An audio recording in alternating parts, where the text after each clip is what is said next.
Today on Franchise Ventures, we're catching up with Superstar, the OG, the Queen of the West, the boss of Perth. Not actually in Perth, but it's close to it, I think. Laura Koedyk, she's an absolute superstar.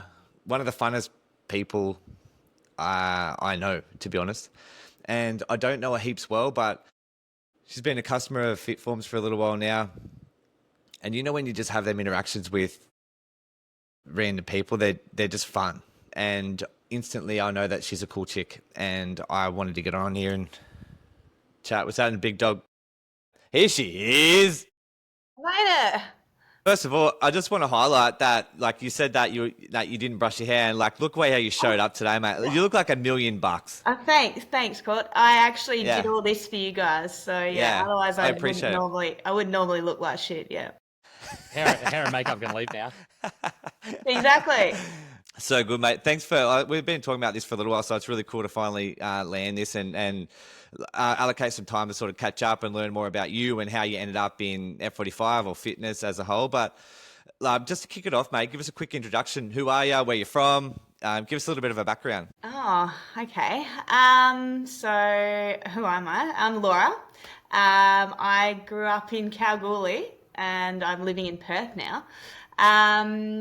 Little background. I started my career as a teacher, and then I moved to Canada back in 2018, and that's sort of how I fell into being an F45 coach. I was a member of an F45 in South Perth for about 2 months, and then moved to Canada. Actually, one was opening up, like the third studio, I think, the second or third studio to open in Canada. I ended up being the manager there for 2018. And then when I came back, I got into F45 Nedlands. So that's sort of how I transitioned to that. Is it a pretty normal trend? Like, do a lot of people come from Kalgoorlie and land in Perth? Like, is that like a normal? Yeah. People are like, hey, get me. Yeah, we'd all leave when we were 17. That was like, quick, let's get out of Kalgoorlie. Were you born there? No, I was born in England. I came home when Mum and Dad came back to Kalgoorlie when I was about 10 weeks old. Mum's got family there, so yeah. Do you know what my exposure to Kalgoorlie is? I could probably guess, but I'm not going to say this. I want to hear it from you. Yeah, it's the show Kalgoorlie Cops. That wasn't what I was going to say, but yeah, good. I remember that. My only exposure to Kalgoorlie was a Kevin Bloody Wilson song. What was that one? Are you going to do a rendition? No, I'm not going to do a rendition. The other part of that, I remember one of them shows, like they don't paint it in the like most amazing light, like they're trying to produce a TV show and get eyeballs right. But I remember there being one episode and there was like all these high-end like car dealerships. It was like HSV, like it wasn't a Holden dealership, it was a HSV dealership, and it wasn't like a Mitsubishi, it was like a Rally Art, and it was just like all these coal miners with money were just like splurging on these high-end performance cars. Yeah. You said gold miners, not coal miners, didn't you? Gold. Oh, gold. Yeah. With the gold super miners. pits. Yeah, that's right. So the good. town's basically built on the side of a gold mine, right? It's like the super pit. The biggest hole in the ground in the Southern Hemisphere, I believe. Wild. Incredible. Yeah. And moved to Perth. And what took you? Did you go to Canada to teach? No, not at all. My partner at the time, he was playing rugby over there. Yeah, I just sort of moved over, just a bit of an adventure. Was happy to have a break from teaching, but actually couldn't teach over there because you have to transfer your whole degree and it's a bit of a schmozzle. So yeah, I was like, all right, what else can I do over here? So used my fitness qualifications, and I literally just I signed up to be a foundation member of this studio actually. And then got talking to the owner, and she was from Sydney. And I was like, oh, I'm from Perth, I'm moving over. And then she's like, oh, yeah. And we talked back and forth for a while, and still I was just signing up to be a foundation member. And it wasn't until I then was looking around for jobs, and I was like, oh, why don't I ask her if she's sort of looking for people? And then she was one of the first people I met when I got there. And yeah, she offered me the job on the spot. And her reason for offering me the job was that she said, Australians are so hardworking. That was her reason, which is true. That's so good. That's me. And that you did notice that, like that being there, that you had a different work ethic than the locals?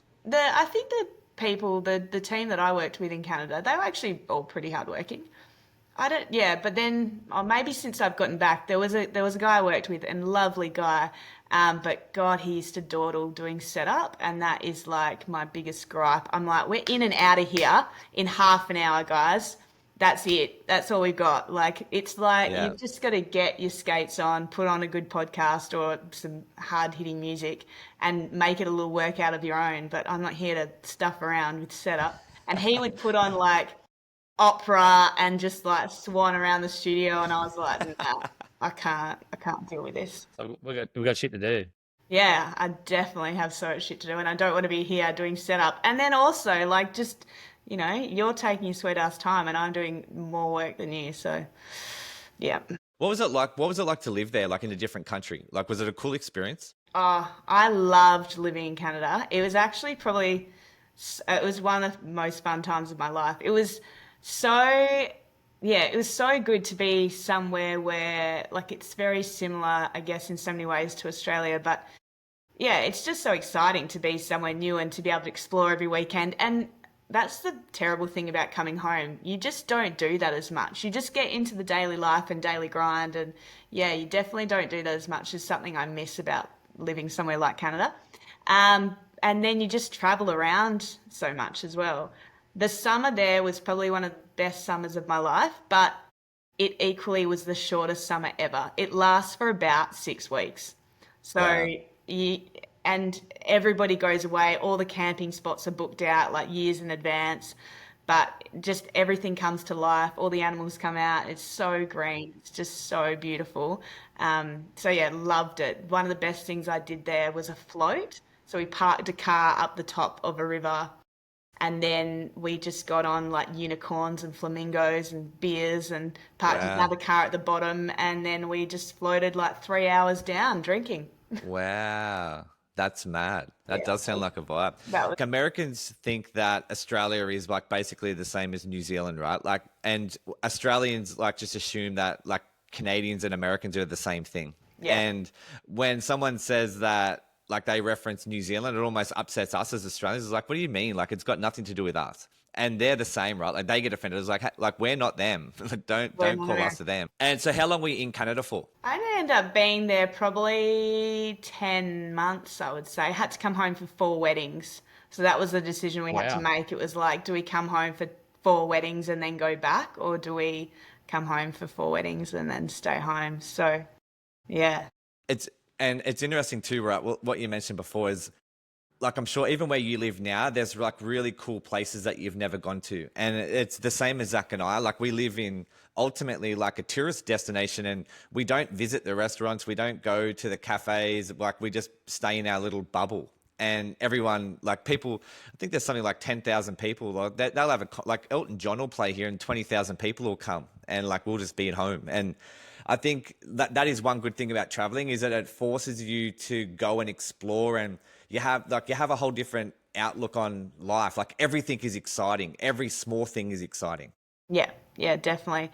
And I think that's what I loved about, I did so much travel in my 20s, and I just loved that about traveling.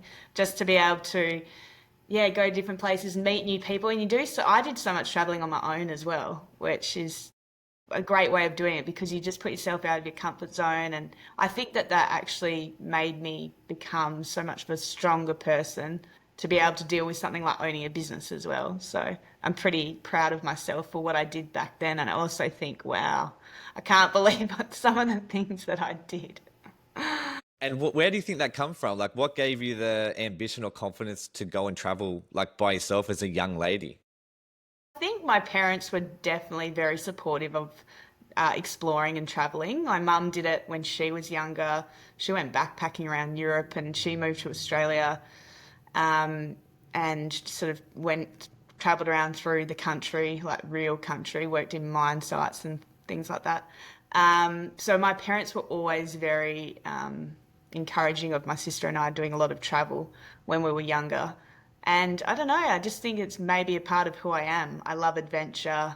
I'm very passionate and driven, and I'm very headstrong and determined. So I feel like when I set my mind to doing something, I go and do it. And Yeah, doing traveling by yourself, it's very fun. So I'm glad I did a lot of that. I definitely, as I've gotten older now, I'm like, I don't want to travel by myself anymore. Anyone want to go on a trip with me? But yeah, it was definitely a fun thing to do. Even your standards change, right? Like I remember when I was younger, like you would sleep like on someone's floor, like with no issue, like no hesitation. And like now when you're looking around, you're like, oh, I don't want to stay in this Airbnb. I had like one bad review like 8 months ago. Like, Exactly. That's what I feel like now. I've moved to this like place of luxury where I'm like, I just want to be, you know, living in luxury. That's my new standard. Can I please fly business class? uh, Best. When I get there, but I'd love to. I'd love to one day get we there we flew business class once. once. We lucked out on like these super cheap tickets. So we flew to the Philippines. Sorry, we flew to the Philippines in economy, and then on the way back, they had free seats in business. And I think we upgraded for like $300. And I was like, dude, like this is. And I looked at the tickets. I think the one way ticket was $3,000. Yeah. And like we could scale up for $300. I'm like, bro, this is a no brainer. And it, it, it was amazing, but it was also, it kind of ruined like everything thereafter. Because Yeah. it's like, I remember what that was like. I tasted that. It was Yeah, yeah, cool. yeah. I don't want to go back. I know I actually upgraded with points for my sister's wedding. We went to New Zealand in February, and then the plane got downgraded. So I had upgraded using points for the like flat bed and everything. And then I got on the plane. I was like, this is rubbish. I'm complaining. You just got the big seat, and that was it. I was like, It's like, get me my points oh. back. Yeah, exactly. Horrible. Yeah. The guy I was sitting next to, we had a big rave about it. We were dark. Yeah, that's wild. That rich blonde lady is being really upset and Yeah. tolerable. Yeah, first world problems. Yeah. So, yeah, sorry, go, dude. I was going to say Loz, when you come back to Oz, so you come back from Canada, and then obviously got to get a job.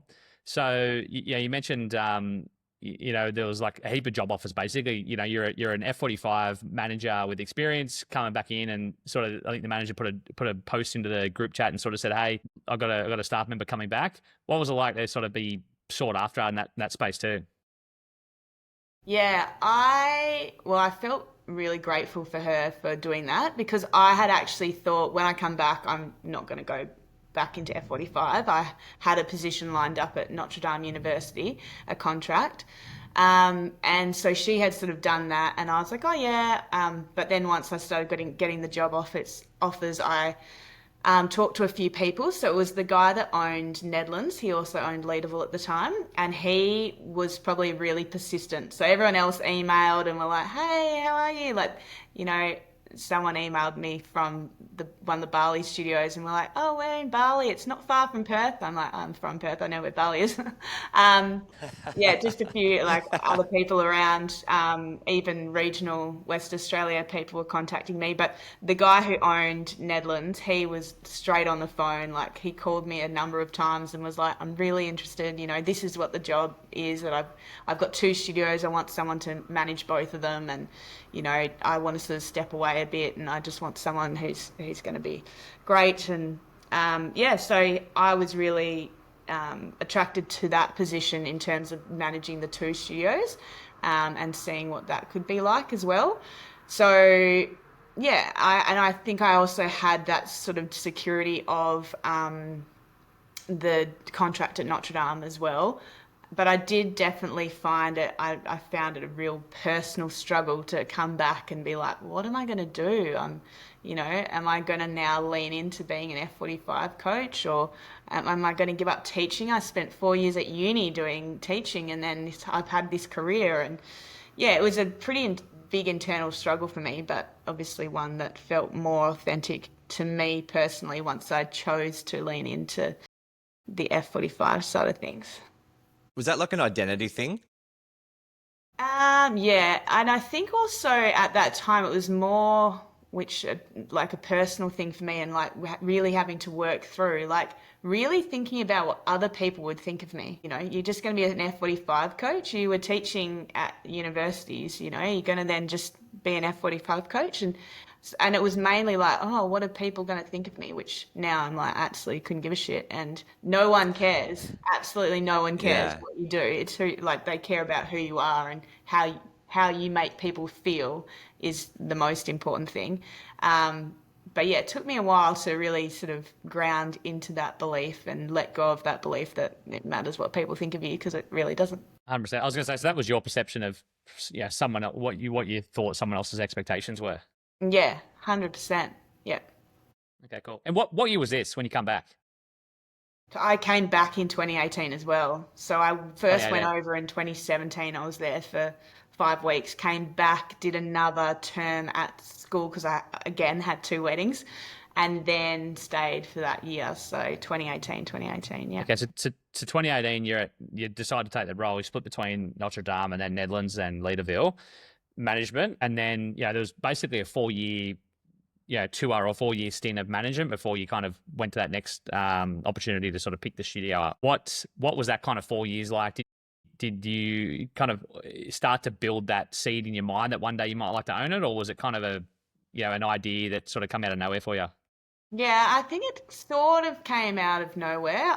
Because then obviously COVID hit, and then ownership changed. And when the next owner came in, he came in and was like, "No, you're not a full-time employee anymore, and I don't need a manager because I'm the manager, and you can be casual." And I was like, whoa, that was because I'd worked through a lot of COVID with the previous donor, and been getting up at 5 a.m. doing workouts in my Online Zoom living sessions in the room. shed. And Yeah. yeah, yes, Zoom gave me PTSD for a while, I think, after that.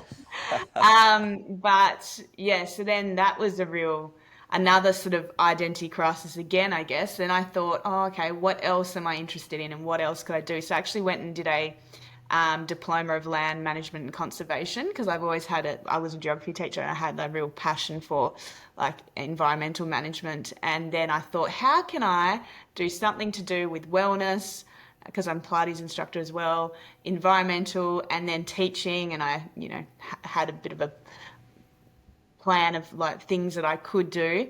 But then over time, I did some work experience in that area, and I was like, oh no, this is definitely not for me. And so yeah, got back in, and then I did end up getting my full-time job back, and that owner had 2 studios. So then I was sort of the general manager or not general manager, but operations, I guess, of all 3 studios. And then I just got to a point, I was like, I can do this. I can run my own studio. I am the face here.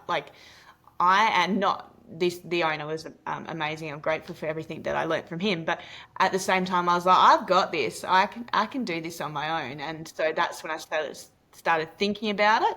In the beginning, it didn't sort of happen straight away that we sort of took that over. So I actually looked at other opportunities, not naming all the competitors' names, but I did look at competitors, and it was purely because I was like, well, if I can't buy Nedlands, there was a couple others for sale, but I was like, oh, I don't know, maybe look into something else. Did also think about doing my own strength and conditioning gym. So there was a few things, but then I kind of let him in on that process, and yeah, we came to an agreement. And Nedlands has always, out of all the studios that I've managed in Perth, Nedlands has always felt like home to me. So I was really, really grateful that I could take over this studio. Cool. And that was so we're 2022 now, you buy Nedlands. What was, you started to get a bit of belief that you could do it, you could run, you could, take this opportunity on. What was that process like as a first time owner once you're in that seat?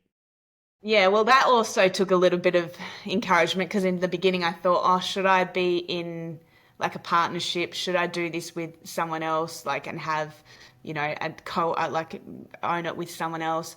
And it was actually the previous owner and my dad who really backed me and were like, no, you can do this yourself. My dad made a great point. He's like, you've already got a partnership with F45, and my mum and dad owned a business for 35 years. So dad was very much pushing me to do it on my own. And now I can reflect back and be like, oh, that's the best thing. Again, so grateful that I didn't do it with anybody else.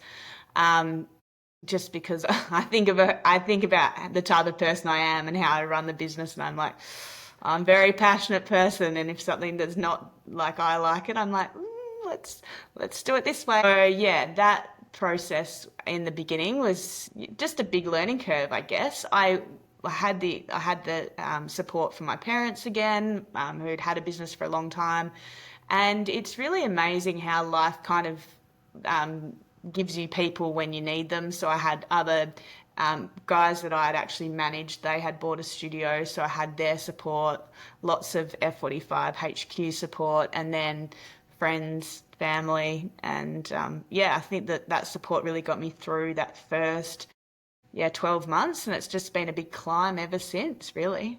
Just on that, like, talk about, if you can, talk about the performance of where the studio was in 2022 when you picked it up, and kind of, where it is now, all that work that you've sort of put into it to get to where it is. Talk about that journey. Yeah, it's funny. We did a party a couple of weeks ago. One of our amazing staff left to move back to the UK. And at that party, a few drinks were flowing.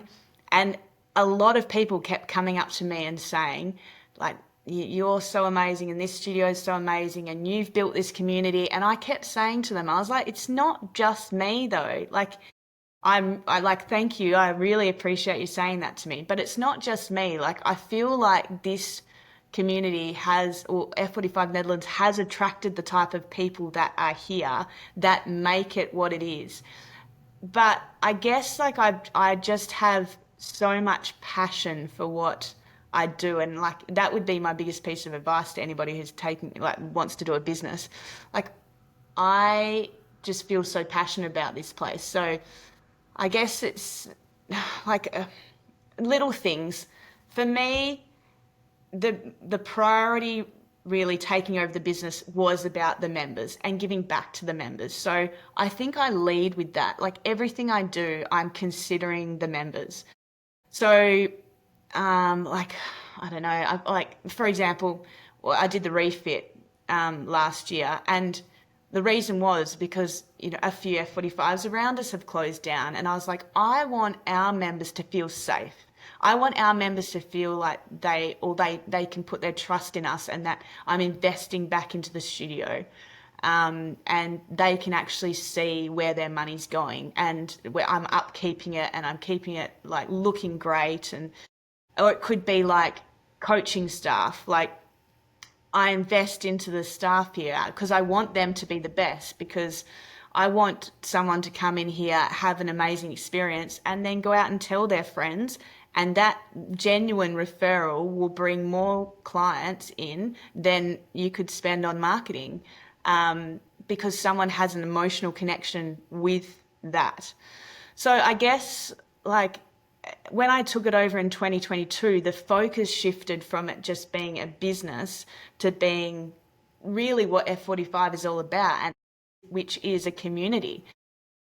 Like, feedback. If someone gives me feedback, I act on that. Like, maybe not straight away, but feedback is a gift, and what you do with that feedback is so important. So if it's something that you can actually apply and change and make things better, that feedback is a gift. Even if it's something you don't necessarily want to hear, if it's going to actually show those members that you care. So, and the other thing is that I apply 3 values, and every new coach that comes in, I just drill our values, F45 values, into them. So, service, we're here to serve. Care, we're here to care in all different ways, and that's not just about the members, that's about each other, that's about the studio. It's the little things, like, if you care about a member, you're vacuuming that floor 6 times a day because you don't want them doing a burpee and getting hair and dirt in their face. Like, if you are here to serve a member, it might be in that 10-second water break, they're putting weights down, they're struggling to get to the next station, so you're picking up their water bottle and their towel and you're passing it to them, and you're helping them, you're serving them to get to the next station.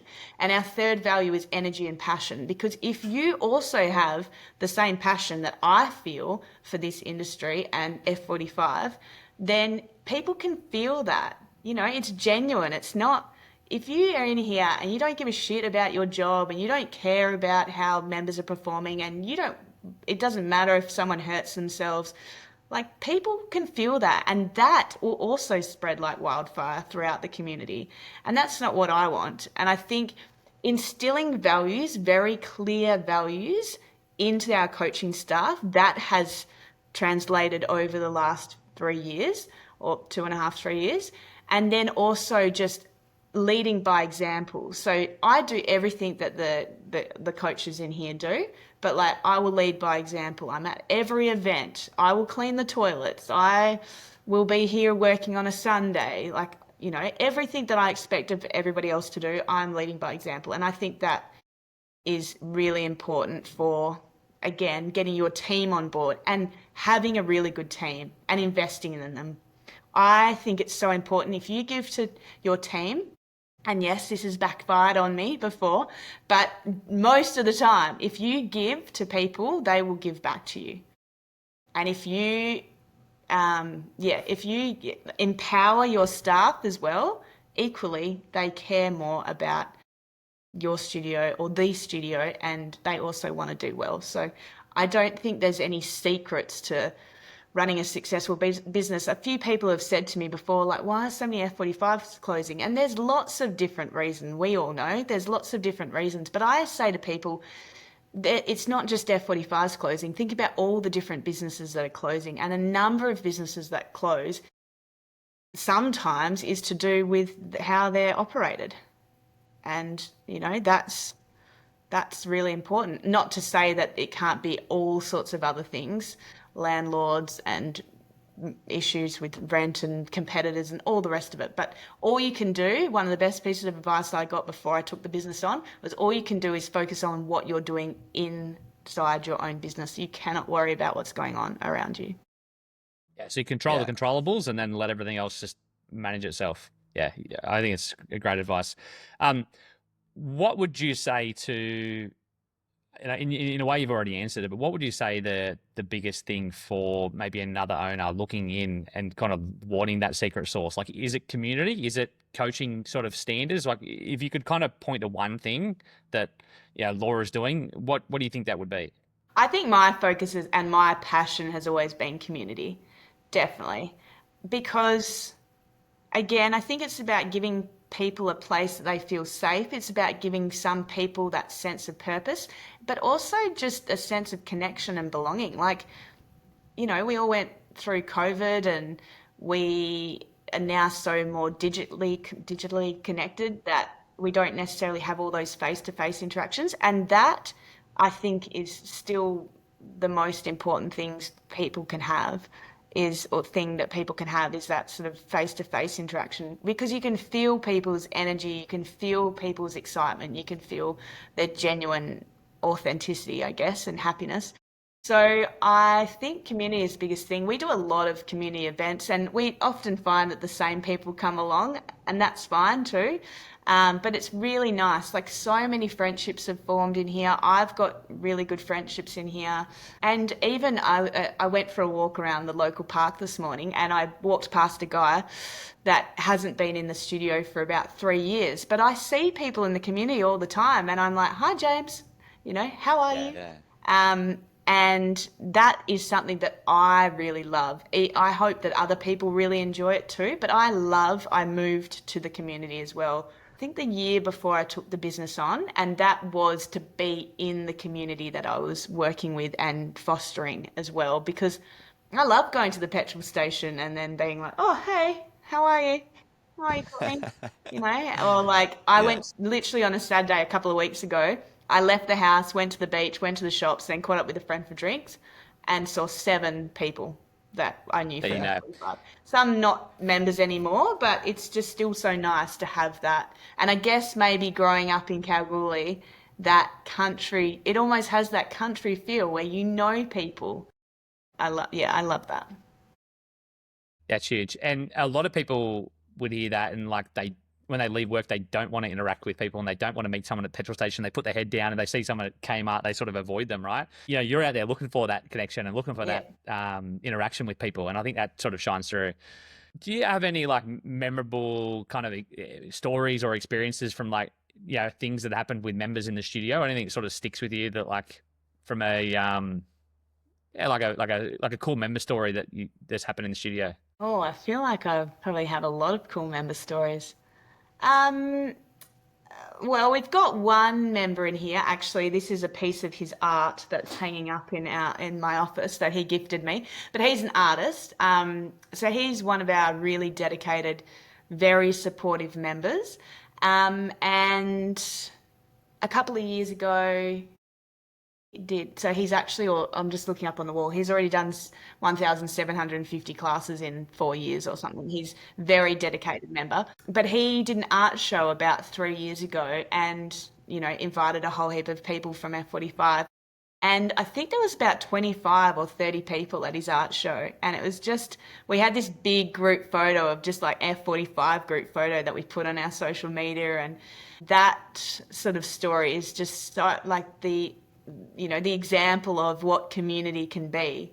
And then he's just a really caring member. It was one of our members birthday today. She's 78 years old. Wow. 78 That's years old. incredible. She will chest press 12.5 kilos. She's still doing burpees and box jumps and bench hops. She is my absolute inspiration. He bought a card and got everybody to sign it and bought her flowers. And, he's really a very important member of ours who helps with that as well. And he'll organise coffee clubs and things like that. And then in relation to that same story, I had a guy at the end of last year. He was a lead, so I called him. And he was very straight with me on the phone. He was like, I'm coming from an F45 studio in Texas, and it was a really good studio, and I only want to be at your studio if it's a good studio. And here I am on the phone being like, yep, okay, I want you to just come down, come and experience it. Yeah, he signed up straight away, and he was only here. He ended up only being here for a short time as he's taken a role in the UK. So he only ended up being here for 5 or 6 months, but became really good friends with this artist. He sent me this really lovely email when he had to quit and was like, out of all the F45 studios, this is the best one, and I've met the most amazing community. He lives in this amazing apartment building in Peppermint Grove. He hosted a whole heap of F45 people up the top of his apartment building, and yeah, just those sorts of things. I think that is what I love about my job, that I get to also meet some incredible people, and people who are just have the most amazing stories, and they're so kind and they're so generous and they're so supportive. So I get to interact with all these incredible people, but they also just love the place and they want to be involved and they help to create community as well. And that's sort of what I'm coming back to when not everyone, but when a few people came up to me at that night at the drinks, it's like, but it's also you guys, I couldn't do this without people who wanted to do this either. So that's really important. Isn't it wild that, and it's really hard to tell this story or try to communicate it in a message or even verbally or written, but then it's far more than a membership, right? Like you're paying a business $60 a week. The workout is a very small portion of it. It is all them other things. It is that birthday card.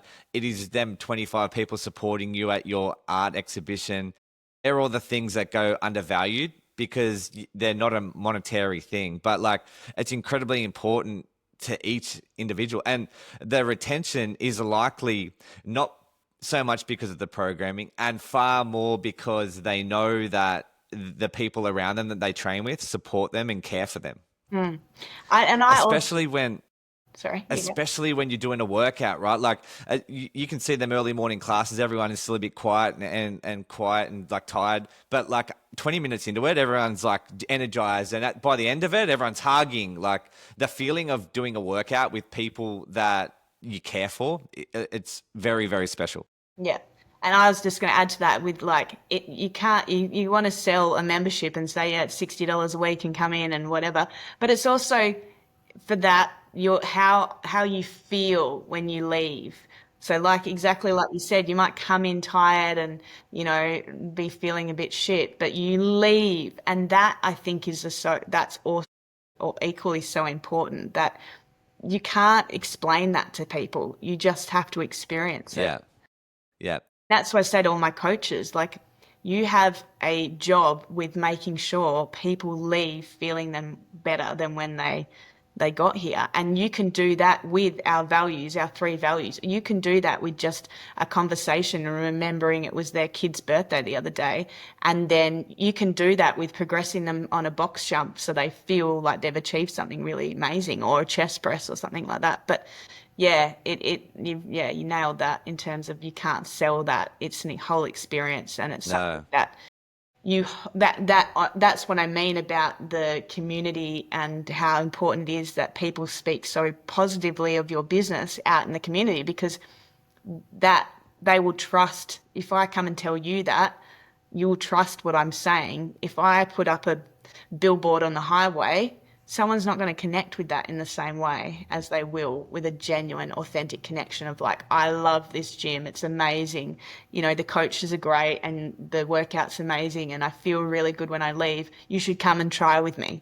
The thing also that I notice is that there's far more people that are like lonelier than what anyone anticipates, and like not everyone might be like fully stoked on exactly where they are in life. They might have like an undesirable job or maybe even an undesirable partner, and that 45 minutes to an hour is like their little escape. There's like, hey, that's where they can go to where they feel welcomed. And it's incredibly powerful when you hold that platform. Like that's the platform. Like you take on the lease, you take on the debt, you take on the risk, or you do all these things in order for these guys to be able to leverage your platform and your business to be able to help like create an environment for them. So like, I think I fully understand what you're talking about. Like they are the community. However, like I think that you need to step back a little bit and go, hey, like these guys are trying to give you a little bit of a pat on the back. And because like we talk to a lot of owners, right? And they don't all share the same viewpoint and values as what you do. So like, I think you should take a little bit of that compliment, because like you hold the space, you allow this to happen. Yeah. And I've definitely recognized that more and more, probably this past year. And even I've been doing some training with some new coaches. And I even took a moment yesterday to be like, I'm really proud of myself to think back of what I was like as an F45 coach 8-9 years ago to compare to where I am now. And I did take a moment yesterday to be like, I'm really proud of myself. And then I think my passion has always come through, but I'm definitely a lot clearer that I'm very, very passionate and very driven. I'm very grateful that people have said that to me as well, because again, people don't need to say those things to you either. And people taking the time to say that always shows to me that they genuinely mean it. So it is very nice to hear. Awesome. And what are sort of some of the business goals that you have for the rest of the year? I think the number one thing is to get the racks.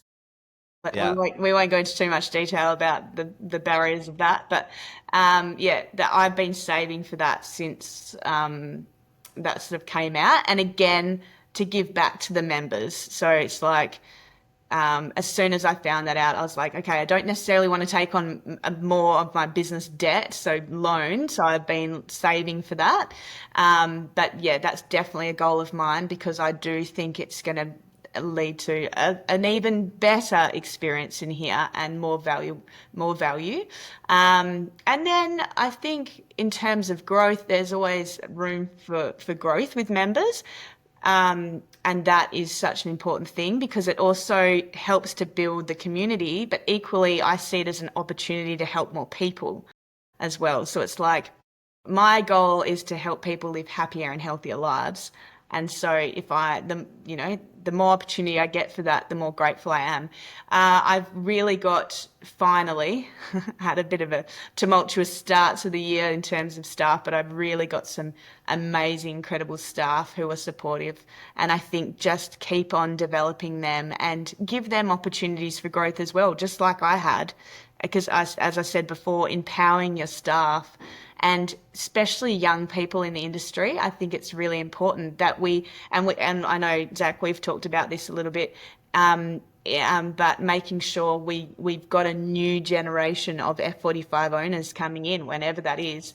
Hopefully my time is not up anytime soon, but when it is, I really do hope that it's someone as passionate as me and really loves this place, because that's sort of what I feel like here. I feel like I'm the caretaker So I don't often call myself the owner. I feel weird calling myself the owner, and especially like introducing myself to people. I'm always just like, I'm Laura, I'm just Laura.